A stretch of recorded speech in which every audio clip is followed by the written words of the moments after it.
تقوا حسنا غواړي لار شیرنا غواړي دا د روزې میاشته ده توبه نسبنا غواړي تقوا حسنا غواړي لار شیرنا غواړي دا د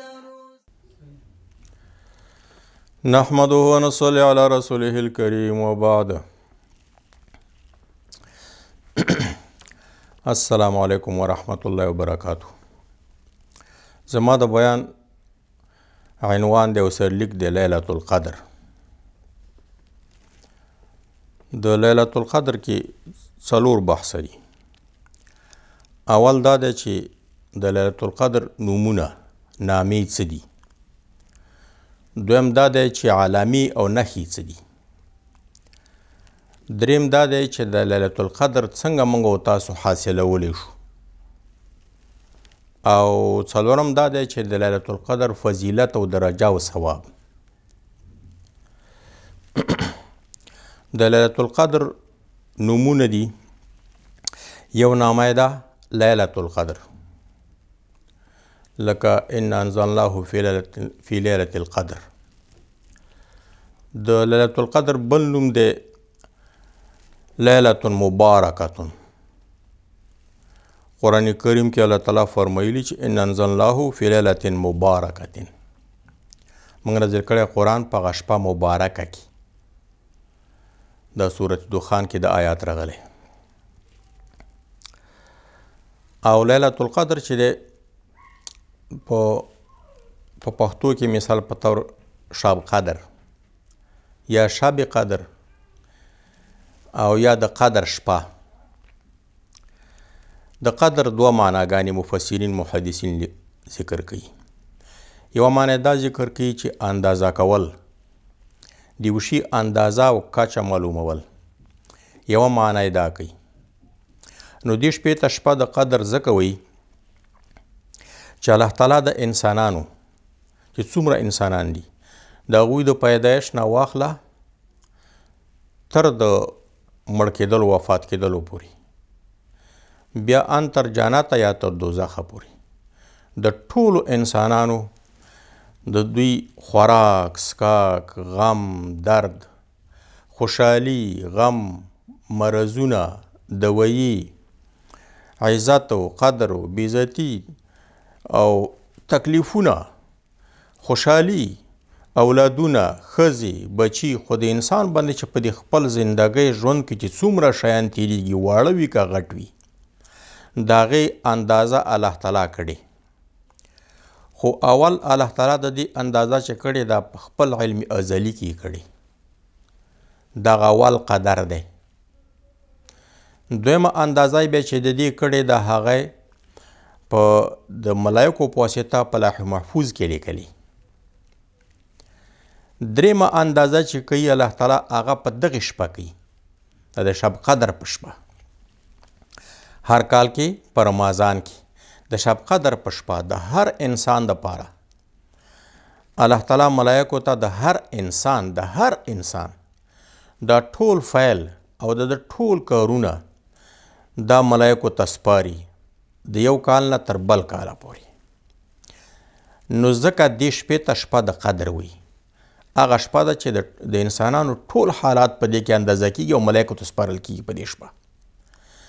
دویم دا ده چې دې ته شپه د قدر ځکه وي چې قدر معنا په معنا د شرف سره ده، د عزت سره ده. نو دا قدرمنه او عزتمنه شپه ده. د دې وجه به وروسته راشي چې دا ولې قدرمنه او عزتمنه شپه ده. بیا دویمه خبره د لیلة القدر چې ده هغه علامات دي. چې د لیلة القدر علامې او نښې څه دي. ظاهره نښې دا دي د لیلة القدر چې دا شپه به ډېره صفا وي. په دې کې به ګرد، دوړه، باد، باران، باد او دا شیان دا به پکې نه وي، خړه. دا شپه به بلکل صفا وي. او د دې شپې سپوږمۍ به هغه ډېره روښانه وي، ډېره واضحه به وي. اگر که وړه وي خو ډېره واضحه او روښانه به وي. او بل دا چې د آرام او د سکون شپه به وي، د آرام او د سکون شپه. د انسان په زړه کې به سکون وي، طمأنینه او آرام به وي. بله نښه دا ده چې نه به یخه وي او نه به ګرمه وي. یعنې دا شپه د خپل اندازې د هر وطن موافق چې په یخنۍ کې وي نو ډېره به یخه نه وي او چې په ګرمۍ کې وي ډېره به ګرمه نه وي، معتدله شپه به وي. بله نښه دا ده چې په دې شپه باندې به هغه اسمان کې چې ستوري منډه اخلي هغه شیطان پسې په نورو شپو کې ځي، شیطان ولي، خو په دې شپه به د اسمان کې دغه ستوري نه ویشتل کېږي، ځکه په دې شپه باندې شیطانان اسمان ته نشي تللی. او بل دا دی چې د دغې سپوږمۍ دا به داسې وي لکه نیمه حصه د ډال او د سپر، ځکه هسې هم په آخرو شپو کې د لیلة القدر. او بل دا دی که نه چې په دې سبا باندې چې بیا نور راخیږي هغه به تک سپین وي د سپوږمۍ غوندې، یعنې هغه شعاع به نه لري چې سترګې ترې وبرېښېږي، تک سپین به وي. د انور به داسې نه وي لکه د نورو ورځو په شان، بلکې داسې به وي لکه د سپوږمۍ غوندې، هغه تیز شعاع به نه لري، صرف سپین به ښکاري خو نور به هغه نه لري. درېیمه خبره چې هغه د دې د حاصلولو ده چې دا لیلة القدر موږ څنګه حاصل کړو، په لاس راشي. د دې حاصلولو مطلب دا نه دی چې ته دې په سترګو ګورې، ځکه د هغې د سترګو لیدلو څه نښه نشته. د هغې د حاصلولو مطلب دا دی چې هغه په دغې شپه کې سړی د الله تعالی عبادات وکړي. عبادات څه دي؟ هغه دا دی چې توبه وکړي، توبه وکړي د ګناهونو نه یو، او بل د الله تعالی د خپلو ګناهونو مغفرت وغواړي، او بل دا دی که نه چې ټوله شپه تراویح، ختم، تهجد وکړي، او بل دا دی چې تلاوت وکړي، بل دا دی چې ذکر وکړي، سبحان الله، استغفر الله، لا اله الا الله، الله اکبر، ذکر وکړي، او بل دا دی چې دعا وکړي، او بل دا دی چې صدقه وکړي په دې شپه، او بل دا دی چې اعتکاف وکړي. اعتکاف نو دغه طریقه د حاصلولو ده، د حاصلولو طریقه شو. بله د حاصلولو طریقه دا ده چې علما دا وایي چې لیلة القدر پټ دی، خو د حدیثو اکثرو حدیثونو کې دا راځي چې دا د رمضان په آخرانۍ شپو کې راځي. نو یو خدا خبره لږ رانږدې شوه چې دا د رمضان په آخرانۍ شپو کې دی. بیا د رمضان په آخرانۍ شپو کې بیا د علماو اختلاف دی چې دا په طاق شپو کې دی که په جفتو شپو کې دی. بیا علما دا وایي که نه چې زیاتره احتمال دا دی چې د 28م په شپه، نو دا طریقه د حاصلولو شوه. بله چې د 28م په شپه ده، دا د 28م په باره کې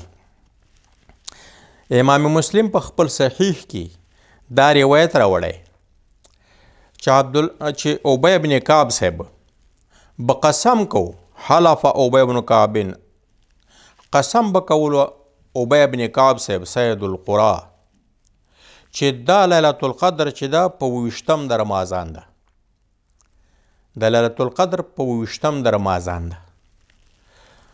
او د ده شاګرد چې زر ابن حبیش دی هغه بیا قسم کوي چې دا د 28م په شپه باندې دی. دا روایت د زر ابن حبیش دا احمد صاحب خپل مسند کې راوړی، ابن خزیمه په خپل صحیح کې راوړی، او زر ابن حبیش بیا نقل کړی د عمر فاروق نه او د حذیفه رضی الله عنه نه او د عبدالله ابن عباس نه چې دا د 28م په شپه دی. دا روایت ابن ابي شیبه په خپل مصنف کې راوړی. نو د حاصلولو د دغې شپې د حاصلولو دغه طریقې شوي.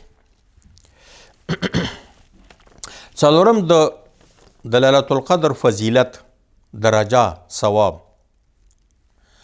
هغه دا ده چې قرآن کریم کې الله تعالی ویلي چې لیلة القدر خیر من 1000 شهر. دا د قدر شپه چې دا بهتره ده د 1000 میاشتو نه 1000 میاشتې چې حساب کې هغه 83 کاله او 4 میاشتې پې د پاسه. نو په دغه شپه کې عبادت کول، هر عبادت چې تا وکړې، هر څه عبادت چې تا وکړې، هغه تا د پاره مجرا کیږي او حسابیږي د 83 کالو او 4 میاشتو د عبادت، بلکې د هغې نه زیات، ځکه خیر هم راغلی، بلکې د هغې نه زیات شمارل کیږي. دویم فضیلت د دغې شپې دا دی چې همدغه قرآن کریم کې سورت قدر کې الله تعالی فرمایلي تنزل الملائکة والروح فیها، راښکته کیږي د اسمان نه فرشتې او جبریل امین په دې شپه کې. د اسمان نه فرشتې راښکته کیږي، جبریل امین راځي. څه د پاره راځي؟ یو خو دې دپاره راځي که نه چې د مسلمانانو دپاره خیر راوړي، برکات راوړي. بل دې دپاره راځي چې د مسلمانانو دپاره د الله تعالی رحم و فضل راوړي. بل دې دپاره راځي چې د مسلمانانو دپاره دعا وکړي د مغفرت، د مسلمانانو دپاره د الله نه مغفرت وغواړي. دغې دپاره دا فرشتې راځي. دریم فضیلت د دې دا هم سورت قدر کې راغلی چې سلام هي حتی مطلع الفجر، سلامتیا ده دا شپه چې ده تر د ختلو د سبا پورې ده. دې شپه کې سلامتیا ده. څه مطلب د سلامتیا ده؟ خالی ده د شر نه. دې شپه کې شر نشته. دې شپه کې الله تعالی مسلمانانو باندې عذاب نه رالیږي، وبا پې نه رالیږي، مصیبتونه لوی لوی پې نه راولي. دا شپه خالی ده د شر نه. بله څنګه وتکثر فیها الطاعه، ډیریږي په دې کې طاعت. په دې شپه کې طاعت او عبادت ته الله تعالی کیږي. کله چې په انسانانو کې طاعت او عبادت ته الله تعالی ډیر شي نو په هغې باندې د الله تعالی د طرفه سلامتیا وي. او بل په دغه شپه کې خلک ډیر زیات کارونه د نیکۍ کوي، د ښېګړو کارونه کوي، صدقه کوي، زکات ورکوي، مساکینو سره په دغه شپه باندې مرسته کومک کوي، ځکه دا شپه د ماښام نه شروع کیږي تر د سبا ختلو پورې. څلورم فضیلت د دغې شپې عن ابي هريره رضي الله عنه عن النبي صلى الله عليه وسلم قال ومن قام ليلة القدر ايمانا واحتسابا غفر له ما تقدم من ذنبه رواه البخاري ومسلم. رسول الله سلام فرمایلی څوک چې ودرېږي په شپه د قدر کې، شپه د قدر کې ودرېږي. ودرېدل څه مطلب دی؟ یعنی تراویح وکړي، ختم پکې وکړي. یا څه مطلب دی؟ چې هغه وکړي د شپې تهجد وکړي، نفلونه وکړي. څه مطلب دی؟ چې تلاوت وکړي، ذکر وکړي. نو څوک چې ودرېږي په شپه د قدر کې په داسې حالت کې چې د مؤمن دی، په الله باور و یقین لري، او احتسابا، او په داسې حالت کې دی ودرېږي چې دی د الله تعالی نه فضل او کرم او ثواب غواړي. محض د الله تعالی رضای مطلب ده، ریا نه ده مطلب، خلکو ته ځان ښودل نه دي مطلب. دا ځینې خلک داسې وي که نه چې د شپې یو عبادت وکړي، سوال وزاري وکړي، نو سبا ته بیا وایي که نه چې یاره بېګا خو داسې کار او داسې کار بیا د ځان صفت کوي. نه نه نه، صرف و صرف محض د الله دپاره او په نیت د ثواب. نو بخلی کېږي د دپاره، مخکیني ګناهونه ټول ورته بخلی کېږي. سبحان الله. خو دغه د ګناهونو بخل کېدل، دا ګناهونه دوه قسمه دي. یو هغه ګناهونه دي چې هغه واړه ګناهونه وي، هغه خو کلا بخل کېږي اتفاقا. دویم دا دی چې غټ ګناهونه دي. غټ ګناهونو کې بیا دوه قسمه ګناهونه دي. یو هغه قسم ګناهونه دي چې هغه د الله تعالی حق دی، د الله تعالی د حکم نه نافرماني کړي، د الله تعالی حق دی. لکه روژې نه دا نیولې مثال، یا زکات نه دی ورکړی، یا مثال حج په فرض دی حج نه دی کړی، داسې نور چې د الله تعالی حقونه دي. نو دغه حقونه د الله تعالی ورته بخل کېږي، دغه حقونه. دویم دا دی چې هغه ګناهونه دي لوی چې هغه د انسانانو حقونه دي، چې هغه د یو انسان دین دی د ستا سره، د یو انسان امانت دی د ستا سره، د یو انسان باندې تا ظلم کړی غصب دې پې کړی ځمکه دې لاندې کړې او انسان دی چې دی که دغه غیبت دې کړی دغه تحقیر او سپکاوی دې کړی او هغه ته دې په تجارت کې په راکړه ورکړه کې فریب و دوکه ورکړې غلط شی دې پې خرڅ کړی دا هغه لوی ګناهونه دي چې دا د انسان حق دی نو په دې شپه خو د دې نه خو هر مسلمان باید فرض ده چې توبه تې وباسي دا خو یې وه خو که بیا توبه تې وباسې دا نه بخښل کېږي په دې شپه تر څو پورې چې د هغې د حق والا نه سړي نه تا هغه بخشش نه وي غوښتی او هغه ته د حق نه وي سپارلی نو دا بیا نه بخښل کېږي بله خبر دا ده چې د لیلة القدر دا یو مهم سوال دی او کېدای شي ځینې خلکو سره په ذهن کې وي او ځینې خلکو کړی وي هغه دا دی چې ځینې ممالکو کې شپه وي او ځینې ممالکو کې بیا ورځ وي لکه اوس مثال په طور دې ممالکو کې پاکستان او هندوستان مثال دې ممالک افغانستان کې دلته مثال شپه وي او هلته په امریکا کې بیا ورځ وي